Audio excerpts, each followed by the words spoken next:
Hi guys, welcome back to my YouTube channel. My name is Suleeha. I'm a Nigerian YouTuber residing in Ontario, Canada. And if this is your first time stumbling on my channel, I say welcome. My content spins from daily vlog, lifestyle, and of course DIY immigration talks. Please do take a look at my other videos. If you find any helpful, do not forget to subscribe. Thank you.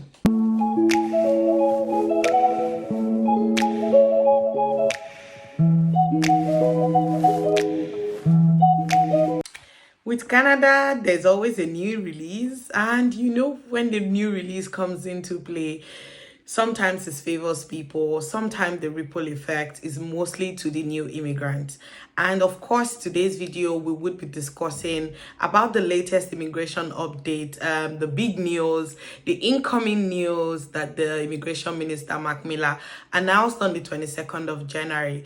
And the truth of the matter is that we don't really know what's going on. There's a whole lot of loopholes with the new release. And in fact, all that we have now is just basically the new release and the media publication that the immigration minister talked about. But basically, what I just want to do in this video is I just want to go over everything that is being talked about that is going to happen in a few weeks, and the ones that are already happening. I'm just going to talk about it and then look at what is my take on how I feel this will affect people that want to come to Canada to study. And if this content interests you, please stay tuned and let's get right into it.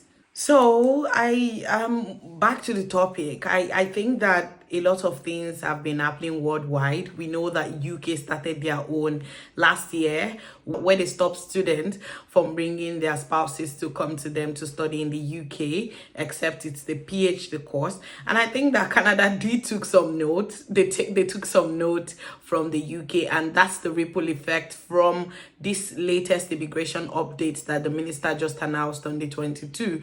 And the thing is, it's quite a lot, because now we don't know what is going on. Like I said earlier, the only thing we have is just the news release. We don't know how things are going to operate in coming weeks. A lot of international students are going to be affected, quite frankly. And I am going to be dissecting the new update into 5 parts.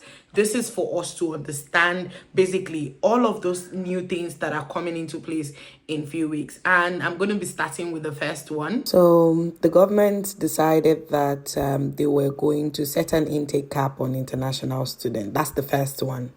There is going to be like a 35% decrease from 2023. And those pursuing masters and PhD are excluded. So, as you can see, the first one, which talked about capping of, of study visa to international students to 360 for the whole of Canada. And that's going to happen till the end of 2024 until, they review it back in 2025. And the truth of the matter is, with Canada, they hardly review and then outturn their decision. It's either they keep it that way or then they find something else to minimize what had happened earlier. So I think that 360 and the 2 years cap is going to be here for a very, very long time.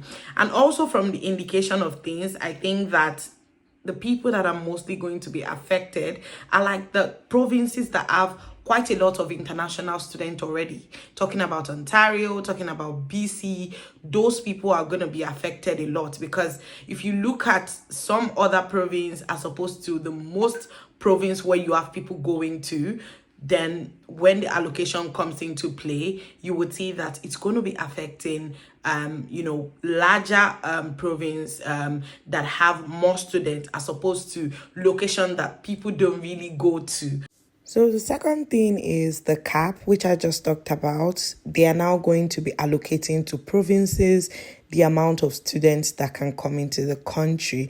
So say, for example, just like I stated earlier, Ontario has quite a lot of students, likewise BC. And if they are going to be sharing it 50-50, those places are going to be affected. But like I said, we are still monitoring closely. We are still taking a look at what is going on, what the minister is talking about. Are they going to put more things into perspective? That's what we need to look out for in the coming weeks. So if you're an international student or you know any international student, I would advise that you tell them to stay close to the immigration update just to see if anything is going to happen again in the coming weeks. So the second thing, like I said, I think I made mention of it when I was talking about the first part, which is the allocation. So what they want to do now is they want to kind of like allocate to certain province. This is what you get. This is what you get. This is the amount of students you are allowed to bring into your province for the year 2024. So say for example, if they are making it 50% each, I guess if they are giving Ontario like 500 I can't even say 500 because it's 360,000. So if they are going to give Ontario and they are giving Ontario 60,000, and we have about more than 50 schools in Ontario, for example, imagine sharing 60,000 between 60 schools. It's just a lot. And like I said, those colleges are going to be affected and a lot of schools are going to be affected. It's more like a cash cow for the schools, and I'm sure that they are also not going to be pleased with this decision that the minister has the minister's instruction of late. And the truth of the matter is that the minister, they know why they are doing this. They know why they are talking about stability, but the schools are going to be running at loss. This is where they make their money from. So like I said, we need to see what's going to happen in the coming weeks. So that's that on for allocation. That's the other thing that we need to look out for, part of the latest immigration update.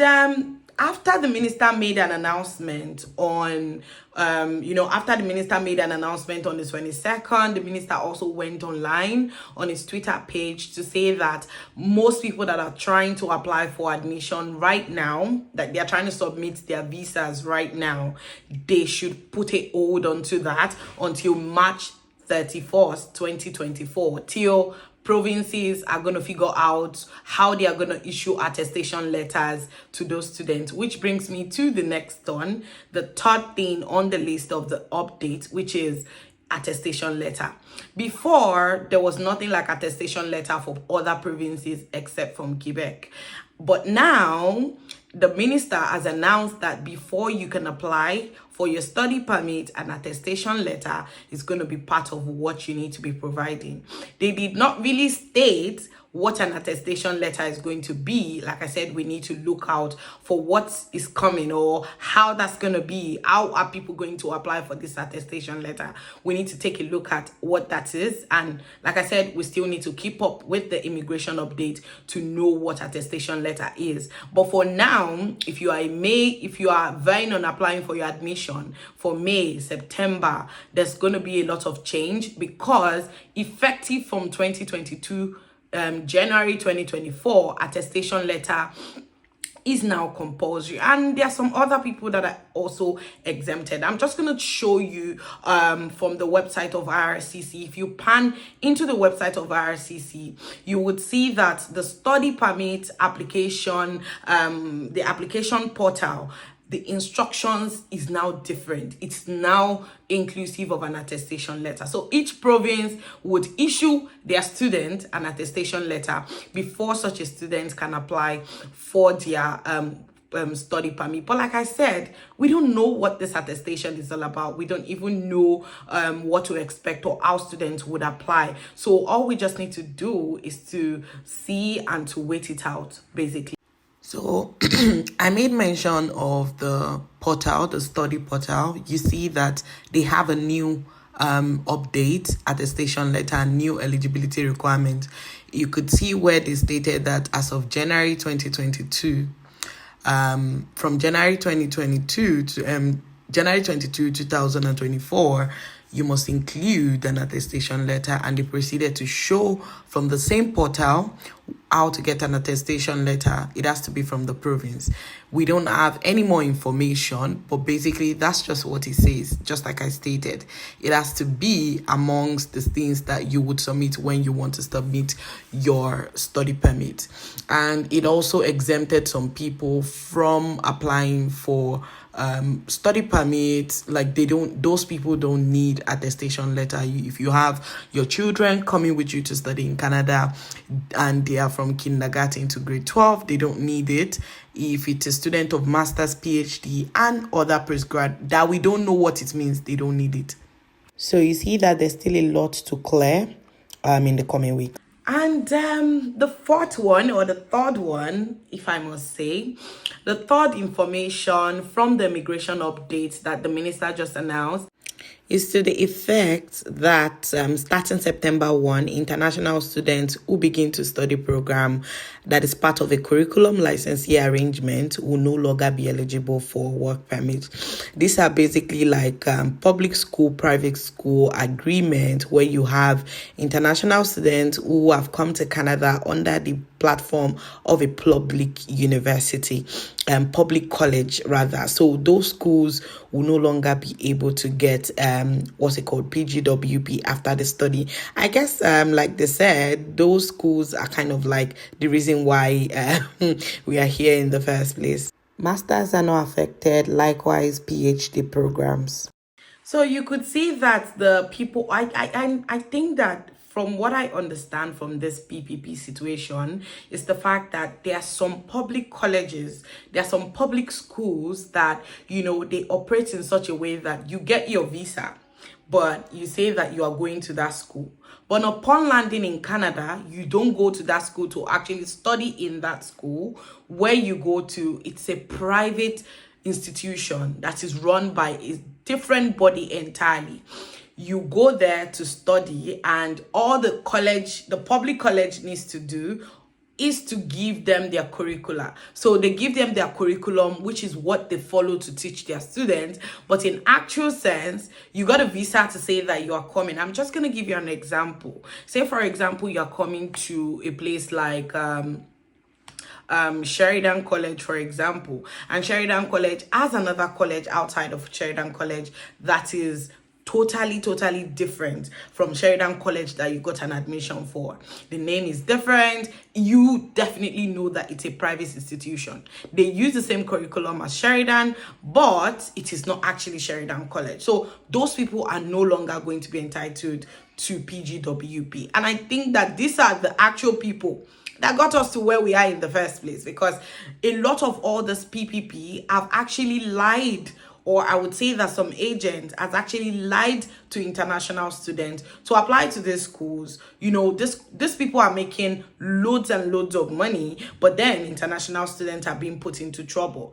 And from information I have it that international students as of now, they are about 1.3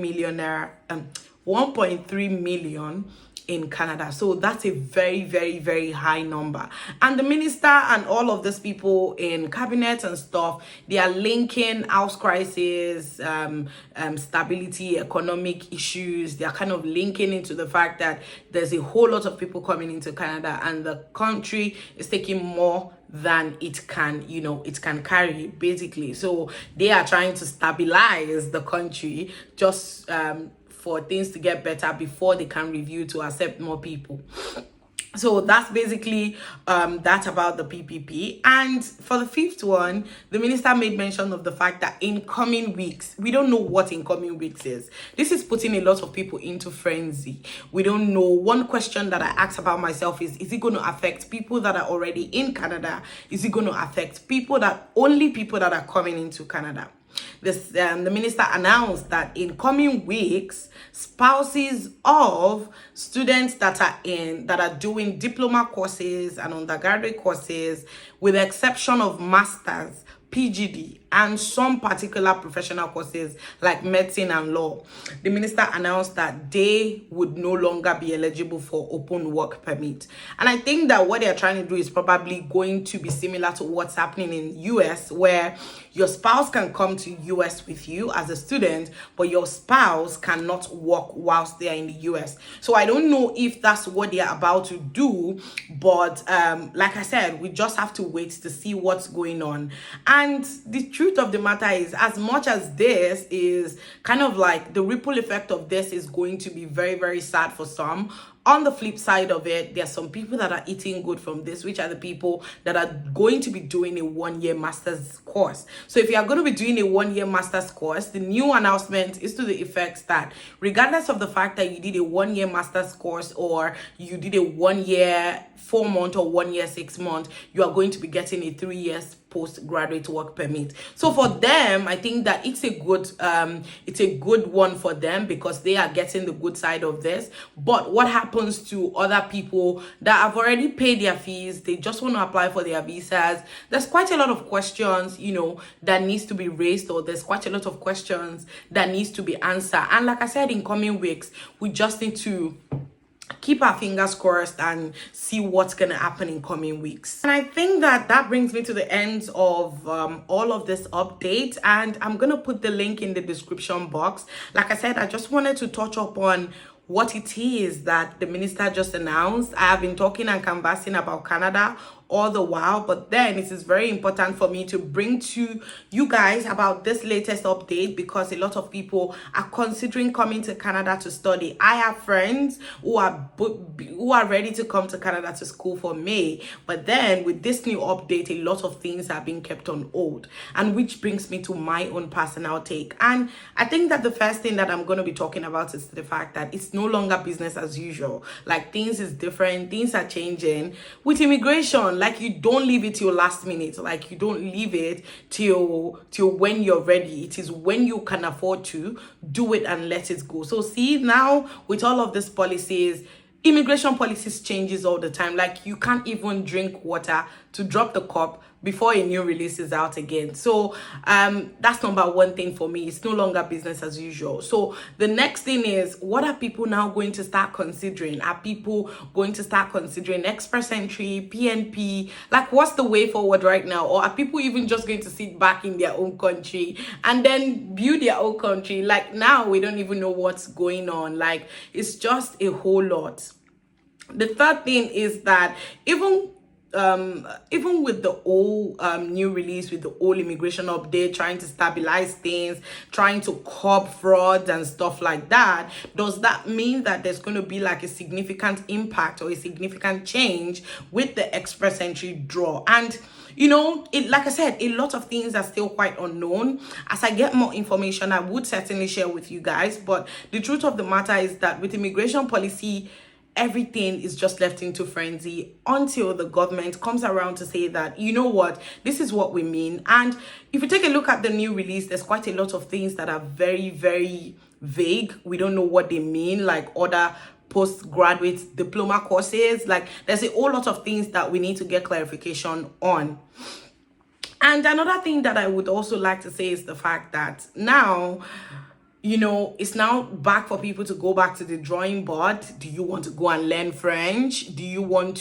What do you need to do now to add on for yourself? Like, that's the question you need to ask for yourself. What is the next thing for you to do? Like, UK has really shut their borders out to people. Canada, what's the second option for people? Now, looking at the policy, is looking different, it's looking bleak. Like, what is happening? What are people going to do? And one thing about me is the fact that I get the fact that the government are trying so hard to stabilize the economy and stuff like that. But then international students kind of like add a whole lot to the economy. Like, they bring so much money into the economy. They bring a lot into the economy. And looking at how things are playing out now, it's just it's just quite unfortunate. And if you remember, in January, they still increased the cost of living to 20,000 Canadian dollars from the usual 10,000 Canadian dollars. So aside from the fact that you want to come to Canada to do a master's degree, you want to come to Canada to study, you still, on top of that, you still have to be able to show that you have the cost of living to stay in Canada. So it's just a lot. Like, I'm overwhelmed. Like, I don't even know what to say. I don't know which advice to give. I don't know where to go. I don't know what to tell people. Like, when people come and meet me, what do you think I can do? Like, I'm out of words because things are really changing. Like, you sleep and you wake up, things is different. Like, I thought UK was the only one that does this, but now Canada is, they're just like UK, where the immigration policy is just anyhow. It flips it anyhow. So if you ask me, what's the best way to come to Canada? Let's take a look at it. Recap from everything that I just said. There's going to be a cap of 360,000 for the whole of Canada for international students for 2 years. After that, colleges are going to be allocated numbers of people to come to Canada. And trust me, those colleges are going to be prioritizing in-demand skills. They're not just going to give you that you just want to come and study a random course. They're not just going to give you the opportunity to come and study that course. Number 3 is the fact that now there's going to be like a huge influx of people trying to study masters in masters university.